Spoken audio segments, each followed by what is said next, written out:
L'anno che sta per chiudersi nel giudizio dei cittadini, poche luci e molte ombre, il personaggio più apprezzato è Papa Francesco, il più temuto Trump.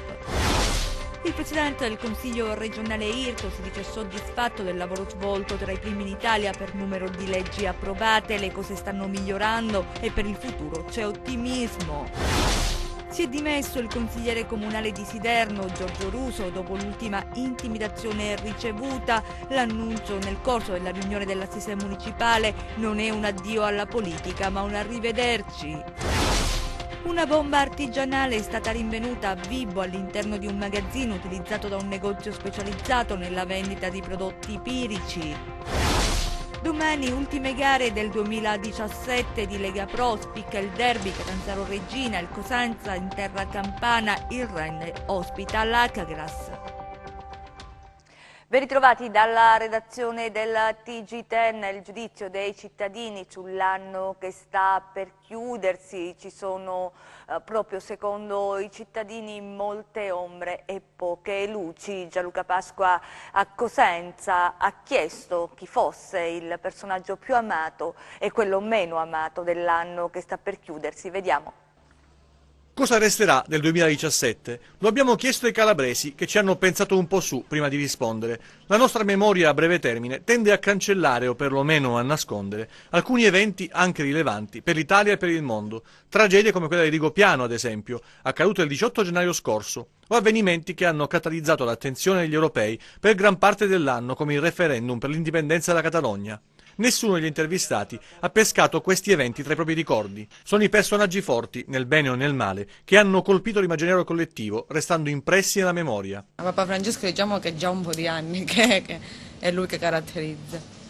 E del resto è Trump sì, che sta più o meno rivoluzionando la situazione americana. A livello calabrese possiamo prendere l'opera che ha fatto il direttore della protezione civile, Carlo Tanzi, per cercare di mettere ordine in un settore delicato e importante per la nostra regione. Papa Francesco poi a livello mondiale credo che possa essere il personaggio dell'anno per i messaggi che lancia continuamente, soprattutto di attenzione verso le persone più bisognose. A livello calabrese quello di ogni anno, le tante possibilità di questa regione non concretizzate. Mondiale, tanta incertezza, tanta superficialità, tanta incertezza da chi deve comunque gestire gli equilibri mondiali. Trump e la sua imprevedibile rivoluzione, mediatica e non, le tensioni in Nord Corea e il coraggio di Papa Francesco. E la Calabria è stato l'anno degli incendi e della siccità, eppure oggi non se l'è ricordato nessuno. Ma è stato un anno un po' difficile. Tra l'altro, essendo un dipendente provinciale, ho anche vissuto sulle mie spalle una situazione abbastanza critica, però, ripeto, in buona sostanza è stato un anno positivo, insomma. Più facile pensare alla propria città, passando dai ricordi alle opinioni, che sono spesso diametralmente opposte. Sicuramente un 17 pieno di innovazioni, perché alla fine rispetto all'anno scorso sono cambiate diverse cose, almeno per quanto riguarda la città, l'organizzazione, però almeno io personalmente non sono molto entusiasta dei cambiamenti che ci sono stati, in quanto specialmente per quanto riguarda le strade, ci sono stati pieno diciamo di confusione. Ricorderemo una città di Cosenza che è diventata molto più bella rispetto a quello che ci è residuo del passato, quindi con l'augurio che il 2018 possa portarci tante soddisfazioni ed una città sempre più smart e rivolta al futuro. Ci sono delle cose però che mettono d'accordo tutti, le delusioni calcistiche. Il 2017 resterà nella storia come l'anno orribile per i colori azzurri. Ironicamente parlando, l'esclusione dell'Italia ai mondiali. Da Cosenza andiamo a Reggio Calabria per la giornata della trasparenza a Palazzo Campanella. Il Consiglio regionale della Calabria è tra i primi in Italia per le leggi approvate, così ha detto, queste sono le parole del Presidente del Consiglio Nicola Irto. Sentiamo. A Palazzo Campanella la giornata della trasparenza, iniziativa dell'organismo indipendente di valutazione del Consiglio regionale, un momento di confronto e approfondimento su temi quali la trasparenza appunto e l'anticorruzione, considerati strategici rispetto alle nuove sfide che vedono protagonista la pubblica amministrazione. Una giornata, è stato sottolineato, indicativa di un impegno politico e amministrativo per consentire ai cittadini di accedere liberamente ad atti e delibere di un'istituzione pubblica, e così la trasparenza diventa la prima arma contro la corruzione. Il Presidente del Consiglio Nicola Irto traccia un bilancio su quanto fin qui è stato realizzato proprio in termini di trasparenza, legalità, anticorruzione e risparmi di spesa, nonché sulle azioni che in futuro potranno essere attivate. Abbiamo appena inaugurato in maniera definitiva la nuova struttura burocratica del Consiglio regionale. Questa renderà il Consiglio regionale molto più veloce, molto più snello, è una struttura più su misura delle esigenze di questo Consiglio, che sono la parte gestionale e la parte legislativa, che così come i numeri ci hanno dimostrato, dimostrano che la capacità legislativa del Consiglio regionale è la seconda d'Italia. Abbiamo completamente abbattuto il contenzioso costituzionale, segno evidente che lavorano bene le commissioni, lavorano bene i consiglieri regionali, ma lavorano bene anche le strutture amministrative di supporto all'azione dei consiglieri regionali e delle commissioni competenti. Quindi su questa strada noi apriamo il 2018 con una grande speranza di fare ancora meglio rispetto a quello che abbiamo fatto finora. Una notizia di politica la vediamo insieme sulle agenzie di stampa, arriva da Roma. Mi dimetto dalla carica di coordinatore nazionale di Alternativa Popolare. Il progetto di costituire una forza di centro autonoma, liberale e riformista, al quale molti di noi avevano fermamente creduto, è fallita. Non voglio assegnare responsabilità ad alcuno, ma ho trovato un partito sfasciato e ingestibile, senza alcuna capacità reattiva, che per sopravvivere alla ricerca di una innaturale mutazione genetica che lo spinge fortemente a sinistra. Lo afferma il senatore Antonio Gentile, che invita i singoli parlamentari, i consiglieri regionali, provinciali, sindaci e militanti di Alternativa Popolare a votare per l'unica forza moderata e liberale esistente nel nostro Paese, rappresentata da Forza Italia e dal suo presidente Silvio Berlusconi. Gentile dice tra l'altro: mi dimetto e non mi candido. Intanto a Taurianova l'ex sindaco Roy Biasi aderisce a Fratelli d'Italia. Vediamo. Si vociferava già da tempo, ma la notizia ora è ufficiale. Roy Biasi, già sindaco di Taurianova per più di un decennio, più volte consigliere provinciale di Forza Italia, ha aderito a Fratelli d'Italia. Il consigliere comunale degli Innamorati lascia così per strada Raffaele Fitto e l'ex presidente della provincia di Reggio Calabria, Giuseppe Raffa, i quali invece hanno seguito con la loro formazione Direzione Italia il listone centrista Noi con l'Italia, ribattezzato dalla stampa la quarta gamma del centrodestra berlusconiano. Una squadra costituita da un insieme di sigle i cui esponenti di spicco sono alcuni transfughi provenienti pure dal centrosinistra, tra cui l'ex NCD Alternativa Popolare Maurizio Lupi, ex ministro delle infrastrutture con il governo Renzi, l'ex sottosegretario Enrico Zanetti, l'ex sindaco di Verona Flavio Tosi e il già verdiniano Saverio Romano. Per Biasi una scelta troppo confusa. Io ho bisogno di emozionarmi, di riaccendere la passione e francamente, spiega l'ex sindaco di Taurianova, questa formazione non me la trasmetteva. Stimolo ed emozioni invece Biasi li ha trovati nel Partito dei Patrioti, leitmotiv nell'ultimo congresso voluto da Giorgia Meloni a Trieste, con quella fiamma dell'MSI che tanto ha scaldato i cuori della destra italiana, diventata sempre più grande nel simbolo di Fratelli d'Italia. Avevo perso entusiasmo, afferma, la mia azione politica era scemata, avevo una duplice via, o chiudere da consigliere comunale o abbracciare una nuova esperienza che mi desse emozioni forti da contagiare a chi crede in me. E Fratelli d'Italia me li ha trasmessi, l'idea di patria, nazione, di porre un freno all'immigrazione, aggiunge Biasi, di mettere gli italiani sopra ogni cosa, sono stati gli elementi cardini della mia scelta. L'autorità portuale disegna il futuro degli scali calabresi, ad iniziare dal porto di Gioia Tauro. Vediamo. A Gioia Tauro è stato approvato dal Comitato Portuale il piano operativo triennale 2018-2020, il bilancio di previsione 2018 e la variazione del consuntivo 2017. Diverse sono le opere infrastrutturali programmate nel triennio che definiscono la strategia adottata dall'autorità portuale di Gioia Tauro, guidata dal commissario straordinario Andrea Agostinelli, per lo sviluppo dei 5 porti di competenza, tra cui Gioia Tauro, Crotone, Villa San Giovanni, Palmi, Corigliano Calabro. La sua redazione si si colloca pienamente nel contesto di infrastrutturazione già avviato dall'ente per definire una più ampia pianificazione e offrire un nuovo potenziamento ai propri scali, chiamati a rispondere ai cambiamenti globali del settore marittimo portuale, con lo sguardo al porto di Gioia Tauro in seguito all'analisi della crisi internazionale che ha investito gli scali di puro trashipment. È stata pianificata la diversificazione delle attuali attività lavorative. L'obiettivo è quello di differenziare l'offerta dei servizi e quindi di integrare i servizi di waterfront con quelli del retroporto e della logistica intermodale per rilanciare le attività portuali e così incrementare l'occupazione. Al centro di tale strategia vi è la realizzazione del bacino di carenaggio destinato principalmente alle operazioni di manutenzione delle portacontainer medio-grandi. Dallo studio di fattibilità, dove è stato definito il relativo sviluppo economico-sociale posto alla base di questo progetto, ne derivano importanti ricadute occupazionali. Tra i lavori pianificati nel POT 2018 e 2020, sempre nel porto di Gioia Tauro, è previsto il prolungamento nord della banchina di Ponente, che sarà funzionale anche al bacino di carenaggio, per quale sarà costruita un'invasatura interna per la sua sistemazione definitiva. A sostegno degli altri porti di competenza dell'ente, il POT 2018-2020 prevede opere di potenziamento e infrastrutturazione che saranno oggetto di un accordo di programma da sottoscrivere con la Regione Calabria, che avranno un relativo cofinanziamento da entrambi gli enti. Nello specifico, tra le opere previste per il porto di Crotone è stato pianificato il prolungamento del Molo Sud, mentre a sostegno dello sviluppo del porto di Corigliano Calabro è stata programmata, tra le altre attività progettuali, la creazione della banchina croceristica. Nella programmazione relativa allo sviluppo dello scalo di Villa San Giovanni assume priorità la necessità di porre in sicurezza la banchina denominata Scrivolo Zero per offrire complessivamente maggiore sicurezza sia su gomma che pedonale, con relativo aumento di dotazione infrastrutturale del porto e del suo waterfront.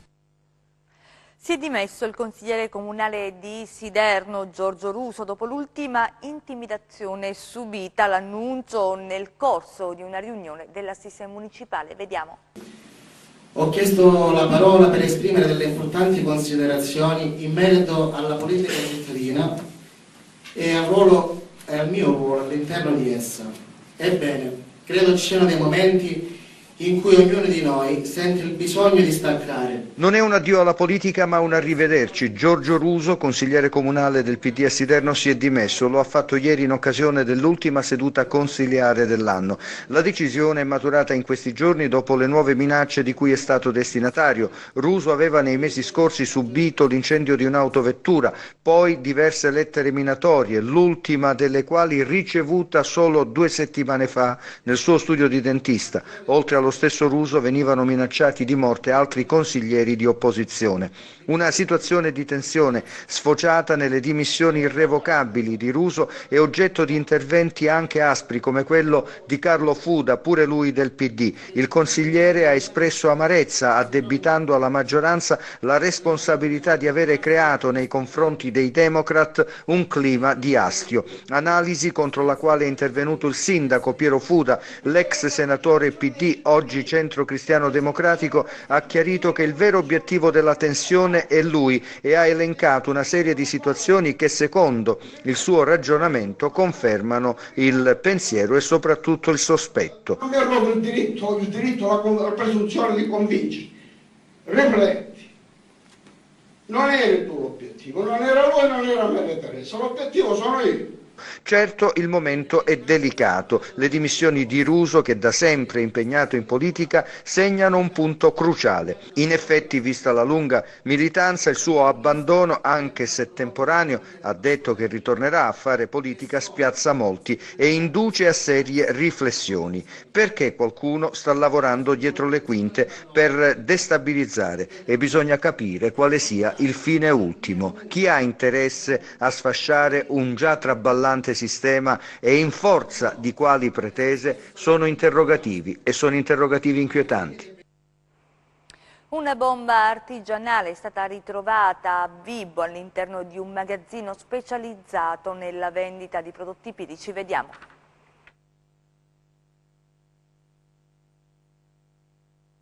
Continua senza sosta il lavoro delle forze dell'ordine nell'ambito dei controlli agli artifici esplosivi in vista del Capodanno. I militari delle stazioni dei Carabinieri di Nicotera e Nicotera Marina hanno eseguito una perquisizione in un negozio specializzato nella vendita di questi prodotti e, pur risultando tutto in regola, hanno deciso di controllare anche una pertinenza del negozio, un piccolo magazzino dove, occultato in un buco, vi era un involucro di plastica con una bottiglia da 500 ml di liquido infiammabile, un cilindro plastico contenente GPL propano e un manufatto artigianale con alla sommità una miccia pirotecnica, il tutto collegato tra loro. Subito insospettiti, i carabinieri hanno sospeso le operazioni di controllo per contattare gli artificieri di Catanzaro, che subito hanno capito che si trattava di una vera e propria bomba artigianale con un materiale esplodente totale di 135 grammi che aveva come caratteristica quella di avere una forza d'urto come di una bomba a mano e la capacità di creare una vera e propria palla di fuoco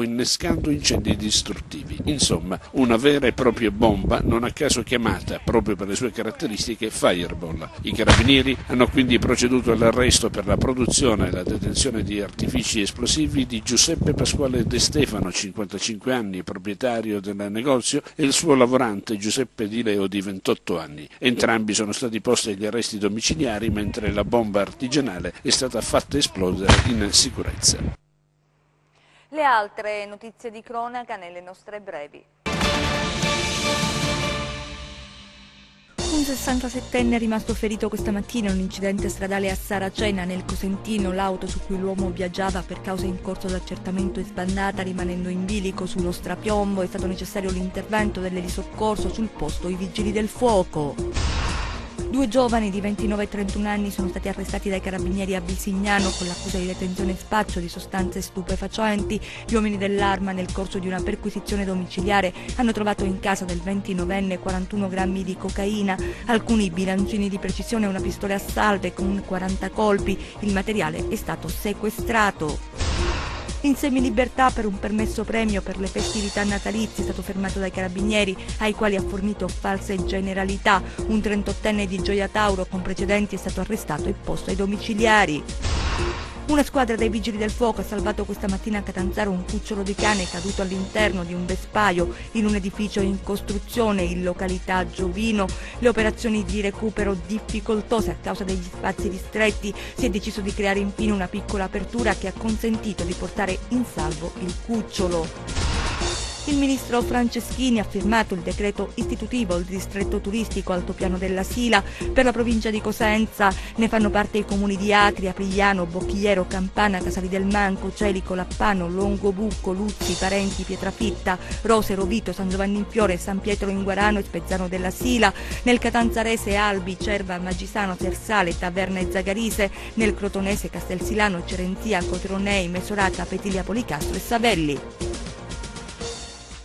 Parliamo adesso di consumo di droghe tra i giovani. Il rapporto ESPAD Italia sull'uso degli stupefacenti tra studenti conferma al primo posto la cannabis e poi in crescita l'uso di droga tra le ragazze. Vediamo. Le numerose operazioni di polizia e carabinieri testimoniano come in Calabria si è diffuso il fenomeno dello spaccio di sostanze stupefacenti e il dato preoccupante è che gli acquirenti sono spesso giovani e giovanissimi. Il trend calabrese si allinea al dato nazionale. C'è uno studio del CNR sull'uso degli stupefacenti tra gli studenti. Ebbene, nel rapporto ESPAD Italia si sottolinea come il 32,9% dei ragazzi di età compresa tra i 15 e i 19 anni abbia utilizzato una sostanza psicoattiva illegale almeno una volta nel corso della propria vita. In crescita l'uso di droga tra le ragazze, seppur con livelli di consumo inferiori rispetto ai coetanei maschi. La cannabis si conferma la sostanza più diffusa, quasi un terzo dei 15-19 anni, circa il 32,4%, l'ha utilizzata almeno una volta nella vita, il 25,8% ne ha fatto uso nell'ultimo anno. Al secondo posto per l'utilizzo tra giovani studenti c'è invece la Spice, un cannabinoide sintetico che riproduce gli effetti della cannabis, particolarmente reperibile sul web. Ne ha fatto uso l'11% dei ragazzi almeno una volta nella vita e il 35,5% di questi lo ha fatto 10 volte o più. Il dato che la Spice sia diventata la seconda sostanza più diffusa tra gli studenti, sottolinea Sabrina Molinaro, coordinatrice dello studio ESPAD, è preoccupante poiché gli effetti sulla salute non sono ancora ben noti ed è quindi ancor più pericolosa. A Cosenza adesso per l'anteprima nazionale della mostra d'arte dal titolo In nome della bellezza. Vediamo.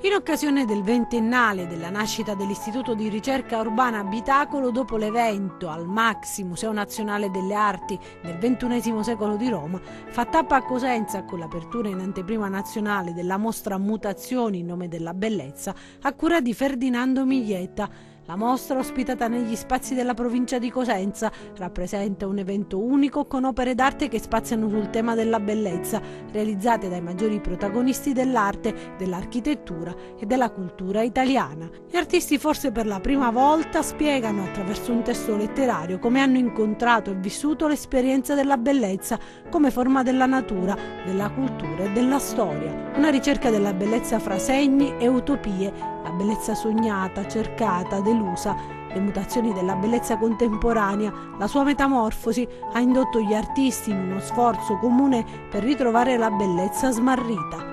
Un evento itinerante che toccherà diverse città italiane e si avvale del patrocinio oltre del Ministero dei Beni e delle Attività Culturali e del Turismo, anche della Regione Calabria, della provincia di Cosenza, della città di Cosenza, ma anche del mondo accademico e di numerosi enti regionali.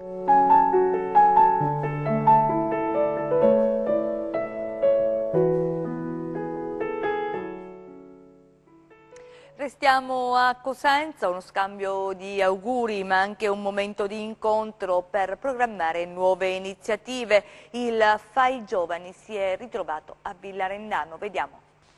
Il FAI Giovani, delegazione di Cosenza, ha scelto la dimora storica di Villarendano quale location per il tradizionale scambio di auguri per il nuovo anno.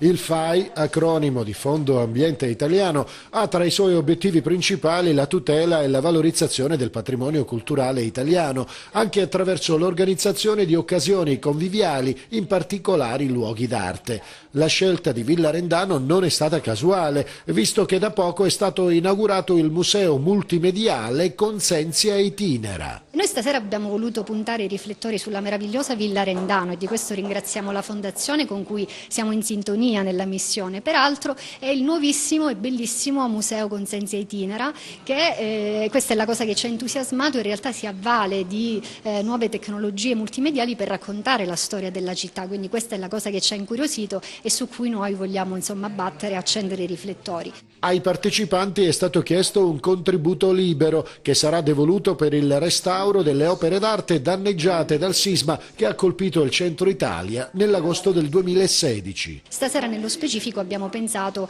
ad un oratorio che è in fase di restauro, è l'oratorio della Madonna del Sole che si trova a Capodacqua, una frazione di Arquata del Tronto che purtroppo è stato fortemente danneggiato dal sisma del 2016. Quindi c'è un restauro in corso, è un bene a cui gli abitanti, i cittadini sono estremamente legati e quindi il FAI dà un piccolo contributo per ripristinarlo e per ridare la luce appunto all'oratorio della Madonna del Sole.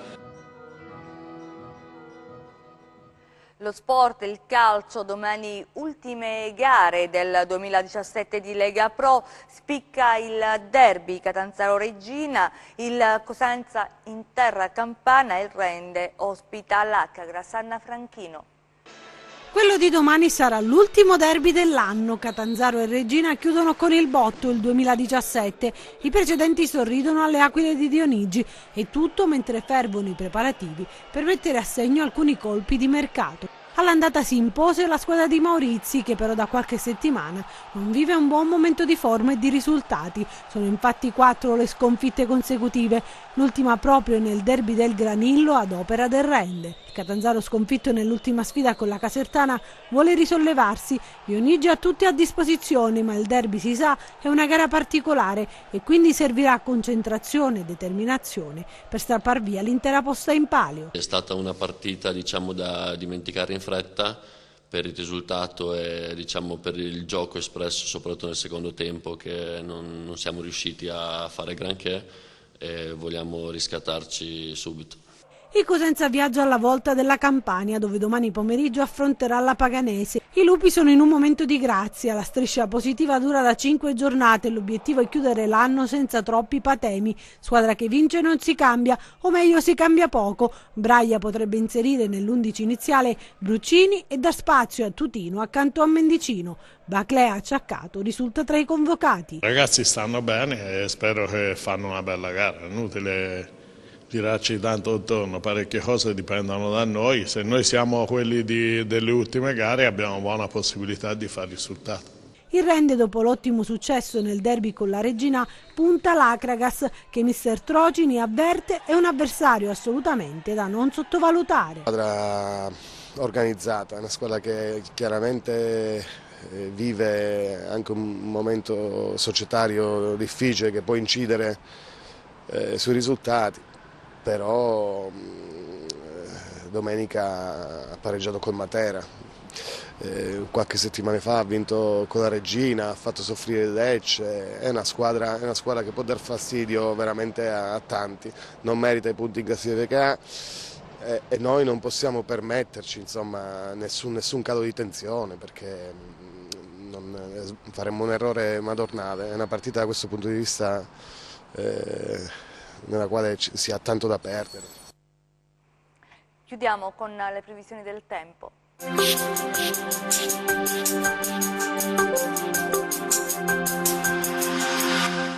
Ben ritrovati dallo staff di meteoincalabria.it.